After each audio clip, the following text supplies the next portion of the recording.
Hi all. IBomma గురించి మీ అభిప్రాయం ఏంటి? పోయిందిలే, పోతే పోయింది అనుకునే వాళ్ళు ఎంతమంది?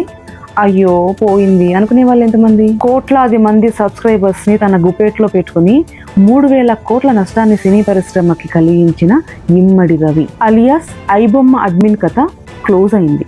కానీ ఇప్పుడే అసలు ఆట మొదలైంది. ఇప్పటి వరకు మనకు అలవాటైపోయిన సినిమా కంటెంట్ బంద్ అయింది.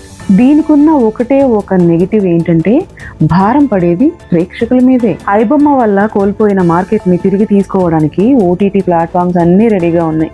అంటే ఇక మనం ప్రతి ప్లాట్ఫామ్కి సబ్స్క్రిప్షన్ పెంచుకోవాల్సిందే.